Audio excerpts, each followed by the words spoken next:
the fuck? These filters suck!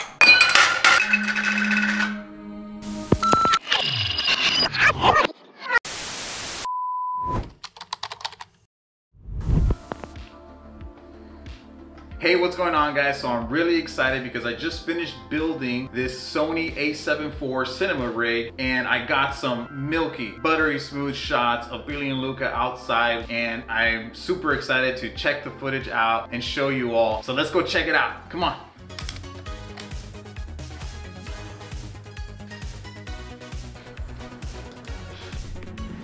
What the?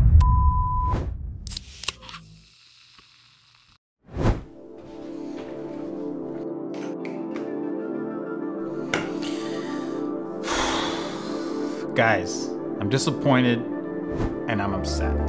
Hey, what's going on, guys? Today we're gonna be doing a comparison of the big three. The three most popular variable ND filter systems in the marketplace right now. We have the Freewell system. We have, of course, Peter McKinnon PolarPro. This one is the Mist Edition version 2. We have the new kid on the block, which is the Nisi 125. This is the true color version. I just got it. I'm really excited about giving this a try. So we're gonna do a quick opening of this today, so make sure to keep watching. And we're gonna put these three systems to the test. Now, the reason I'm upset is because the PolarPro Peter McKinnon filter system was the first filter that I ever purchased, and I obviously bought these two other ones with my own money. This is not sponsored. Nobody sent me these. I'm not paid to do these videos, but the reason I bought the Freewell and then I bought the Nisi is just because I was not happy with these filters. And it's really upsetting because this is the most expensive filter compared to these three. This is $249. And when you're starting off in your career, you obviously want to put the best filter that you can buy in front of your glass. You're obviously paying thousands of dollars to purchase great lenses, and you want to make sure that the filters that you purchase are also great quality as well. And so it's the most expensive filter. So you'd think it'd be the best, right? But in my experience, nothing could be further than the truth. And that's what's really upsetting, because I've probably spent over $700 in these filters.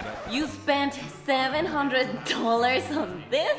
You better start getting some sponsors soon. This is the 2 to 5. I also have the 6 to 9. Both of those are 82 millimeters. And then I have a 67 millimeter that's 6 to 9 stops as well. And I'm just really disappointed in the quality that you're getting, specifically with the color casting and the vignetting that you're getting on these filters. And I question what the guys at PolarPro are doing. Peter, I freaking love you, man. You're an inspiration. And we buy these filters because we just all want to be more like Peter, right? We all want that silky hair. We all want to do cool magic tricks, and you buy these so you could just strive to be a little bit more like him, but yet it's not happening.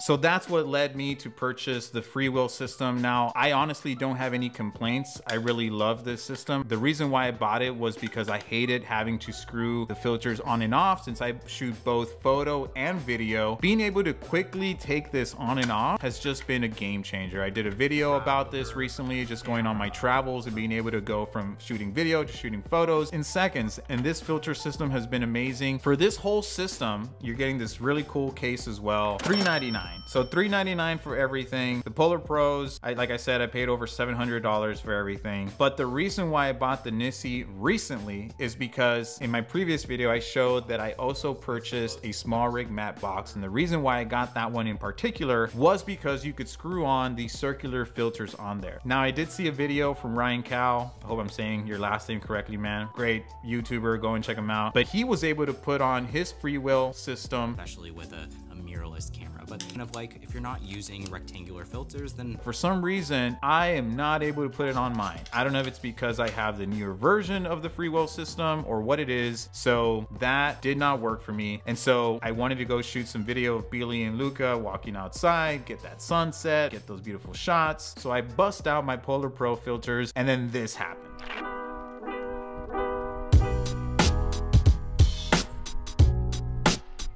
I mean, are you kidding me? Like, what is going on, guys? Like, is it user error? Is it just that I got a faulty filter? We allow ourselves to be consumed with this branding, and because of the price, we think it's gonna be the best filter ever, but it doesn't end up being that. I know I've repeated that several times, but I'm just very upset. What's going on, guys? Like, seriously. I was shooting at 16 mils, but that shouldn't be a reason why people are putting out bad products. You get what I'm saying? Like, and this works well if you're shooting at, I think, 24 or 35, but you know, if you're vlogging, you're gonna be at 16, 20 mils. You can't have that vignetting, it's just the worst. So going back to my story, this is just completely unusable. Also, if you're doing professional shoots, I would definitely not rely on this filter system. And that's what forced me to purchase the Nisi filter. And I'm really excited to give this a try, simply because, first of all, it has 1 to 5 stops. So I shoot a lot of indoors. And since my house gets a lot of natural light in, I do need to have an ND filter indoors as well. But depending on the room that I'm in, I need to get it all the way down to 1, and these filters don't allow me to do that. And the other reason why I'm excited is because true color. I don't have any complaints when it comes to the Freewell system, but I have seen that there are some color shifts there as well. But if I can get true color, well then why not? So I'm really excited to try this one out. Let's do a quick unboxing.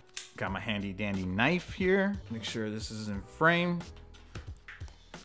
All right, so this comes in with a nice little pouch. We got little flyer there. Notice, because the Vario ND is constructed of polarizing film material, the use of different focal lengths and apertures will result in slight variations of light stoppage for any given mark on the frame of the filter. Did you guys catch that? Because I don't really know what that means. Is it true color or is it not? What is going on? These guys do advertise that at 16 mils, you will not get any vignetting. The Nisi VND filter will remain vignette free all the way down to 16 millimeters. So we're gonna put it to the test again. All right, so we got a nice little box in here. We have the little screw that goes on top of this so that you can put it on the lens. We have this nice little case, and what's going on? All right, this looks pretty good. It's got a nice feel to it. So this is a little cover, you just put it on, you take it out, and then let's put the little screw on this. Definitely feels very high quality. Can't get it on. That's what she said. Nope. Okay, I was able to figure it out. Looks pretty cool. Here's my new rig, excited about this. This is actually the A7 IV. So I got 16 to 35 millimeters here. Screw this on. Oh. Yeah, it feels great. It's cool. All right, guys. So let's go ahead and put these filter systems to the test. So my test will consist of shooting outdoors, and we're gonna be shooting at 16 mils. And the reason why I'm shooting at 16 mils is because if it looks good at 16 mils, then it'll probably look great at every other focal range. So let's go ahead and get the test going. Let's go.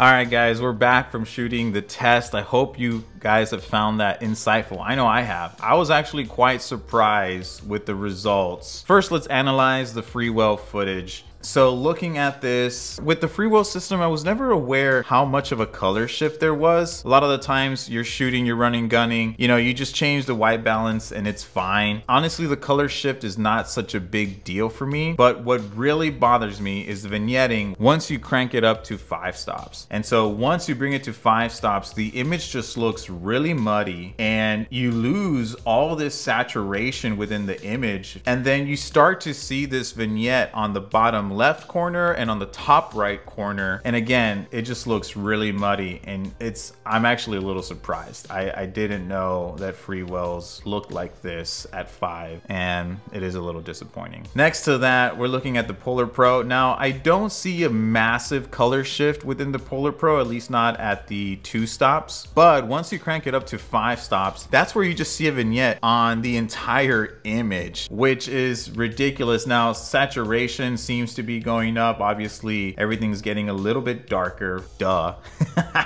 It just doesn't look good at all, and I would definitely not use this in a professional shoot. And actually, I'm a little surprised because most of these filters, you start to see some vignetting in the corners, but on PolarPro's filters, you actually see a vignette around the entire image, which is a little interesting. So I guess if you want to have that effect, if you want to do that on purpose, I guess it makes sense, right? You have maybe your subject in the middle, and then you don't have to create a vignette in post.